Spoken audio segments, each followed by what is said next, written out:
वो कहते हैं ना कि जैसी करनी वैसी भरनी। इंसान जैसा काम करता है उसे उसका फल भी वैसा ही मिलता है।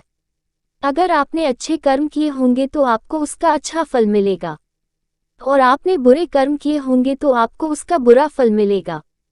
अगर किसी के साथ कुछ बुरा होता है तो लोग कहते हैं कि इसने पिछले जन्म में जरूर कुछ बुरा किया होगा, इसलिए ही उसके साथ ऐसा बुरा हुआ। और अगर किसी के साथ कुछ अच्छा होता है तो लोग कहते हैं कि इसने पिछले जन्म में जरूर कुछ अच्छा काम किया होगा, इसलिए ही इसके साथ आज ये अच्छा हुआ। देखा जाए तो आज के ज़माने में इंसान को अपने इस जन्म का हिसाब इसी जन्म में चुकाना पड़ता है, क्योंकि पहले भगवान नोटबुक पेन लेकर के हिसाब करते थे, इसलिए उन्हें हिसाब करने में देर लगती थी। आज के ज़माने में भगवान के पास भी लैपटॉप आ गया है, तो उन्हें इंसान के कर्म का फल देने में यानी कि हिसाब करने में देरी नहीं लगती है। एक बार एक व्यक्ति को रास्ते में यमराज मिल जाते हैं। वो व्यक्ति उन्हें पहचान नहीं पाया। यमराज ने उस व्यक्ति से पीने के लिए पानी मांगा। उस व्यक्ति ने बिना कुछ सोचे और बिना एक भी क्षण गंवाए यमराज को पानी पिला दिया।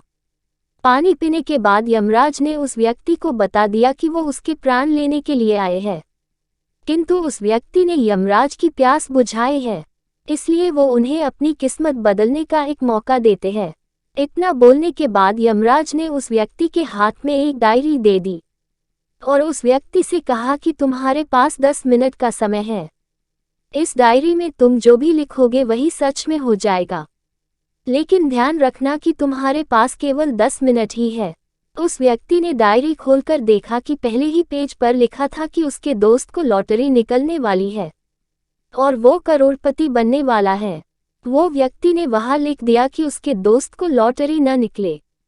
अगले पेज पर लिखा था कि उसका एक रिश्तेदार चुनाव जीतकर मंत्री बनने वाला है। उसने वहां पर लिख दिया कि उसका रिश्तेदार चुनाव हार जाए। इसी तरह वो पेज पलटता रहा और अंत में उसे अपना पेज दिखाई दिया।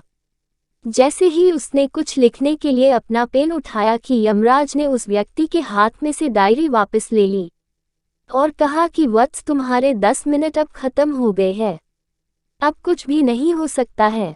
यमराज ने कहा कि तुमने अपना पूरा समय दूसरों का बुरा करने में व्यतीत कर दिया और अपने आप को ही खतरे में डाल दिया।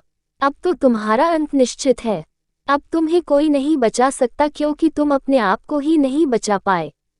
ये सुनकर वो व्यक्ति बहुत ज्यादा पछताया, लेकिन अब पछताने से कुछ नहीं हो सकता था, क्योंकि अब सुनहरा मौका उसके हाथ से निकल चुका था। अगर भगवान ने आपको कोई शक्ति दी है तो कभी किसी का बुरा न सोचे और ना ही किसी का बुरा करे। दूसरों का भला करने वाले सदा सुखी और दूसरों का बुरा करने वाले सदा दुखी रहते हैं।